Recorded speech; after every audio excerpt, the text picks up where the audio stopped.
मुस्लिम दुनिया में तसादुम और तवन्नाई की फिजा एक तवील तारीख रखती है, लेकिन गुज़िश्ता 50 वर्षों में इस तसादुम के माहौल में जिन दो ममालिक के दरमियान कभी कम और कभी ज्यादा कशीदगी की मुस्लिम दुनिया की हाल और मुस्तकबिल पर गहरे मनफी असर डाले। ये दो ममालिक है सऊदी अरब और ईरान। इस फिजा को गहराई और वुसअत देने में जहाँ दोनों ममालिक की सियासी क़यादतों का किरदार है, वहीं इसराइल के नाम से एक आलाकार अमेरिकी इसराइली रियासत का वजूद अहम संगमेल है कि जैसे ताकत और कुव्वत देखकर अमेरिकी और मगरबी ममालिक ने मुस्लिम दुनिया की कलाई मोड़ने का काम किया है। इस दौरान बेमकसद इराक ईरान जंग ने लाखों मुसलमानों की जान ले ली और फिर करीब के मुस्लिम ममालिक मुख्तलिफ तसादुम और अलमियों की आमाज गाह बने रहे, जिससे खास तौर पर पाकिस्तान मुतासिर होता है। इस माहौल में मार्च 2023 को दुनिया उस वक्त हैरान और अमेरिकी हुकूमत शुश्ता रह गई जब बीजिंग में सऊदी अरब और ईरान ने चीनी हुकूमत के सामने ये अहदा किया है कि ये दोनों ममालिक एक दूसरे के अंदरूनी मामलात में अदम मदाखलत के उसूल का पास लिहाज रखेंगे और एक दूसरे की रियासती खुदमुख्तारी का एहतराम रखेंगे, दोस्ताना हमसाहंगी के ताल्लुकात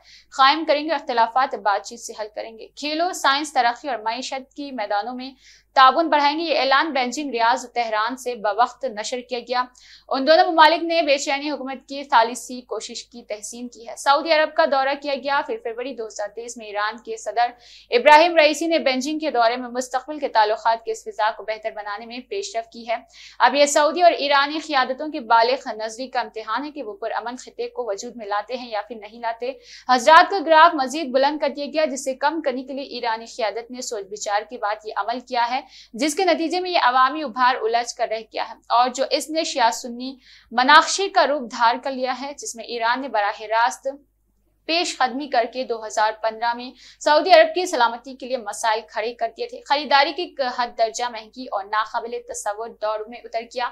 यह भी अमर है कि मलहूज रहना चाहिए कि सऊदी अरब पर अमेरिका और इसराइल का नाकाबिले तसव्वुर दबाव मुख्तलिफ सिमतों में बढ़ चुका है, जिसे सऊदी अरब ने तस्लीम करने से इनकार कर दिया था। सऊदी अरब की इस दाखिली सोच का चीन अदारक है और इसने इस पस मंजर में एक इनकलाबी तामीराती किरदार अदा करके सऊदी अरब और ईरान को अपने ताल्लुकात पर मुतवज्जे कर दिया है। इसके नतीजे में मशरिकी वस्ता में अमेरिका का सर रसूख कम हो चुका है, बशर्ते कि अपनी खारिजा पॉलिसी को अमेरिका के असरात से आजाद करवाने के बारे में भी सोचा गया है और वो ये है कि उभरते हुए निजाम में वस्त एशिया की रियासतों और खुद अफगानिस्तान का रब दुनिया तक रसानी हासिल कर सकता है। आज जबकि मंजर बदला है तो इसकी तसलसल में सऊदी हुकूमत ने शाम के साथ अच्छे मामलात का मंसूबा रखा है। इसराइली रियासत को कायम करने पर बरतानिया, अमेरिका और यूरोप ने जिस रास्ते का इंतखाब किया था, इसके बरक्स चीन की सिफारतकारी में साफ नजर आता है कि इसका मकसद इस इलाके को धौंस पर मबनी कर डालना है। मुनासिब तरीन सूरत हाल यह है कि मुस्तकबिल में ऐसी तबाहकुन सूरत हाल में बचने के लिए सऊदी अरब और ईरान आगे बढ़कर आया था, मगर अवामी समाजी सतह पर आपस के ताल्लुकात में बेहतरी और खुशगवारी के लिए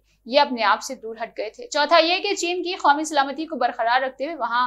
ऐगोन मुसलमानों की तालीमी, तहजीबी, माशी का तहफ़्फ़ुज़ किया गया था। पांचवा यह कि अफगानिस्तान में अमन, सुकून और शहरी जिंदगी की बहाली, जंगी असरात से निजात दिलाने के लिए ये तीनों ममालिक पाकिस्तान से मिलकर किरदार अदा करे।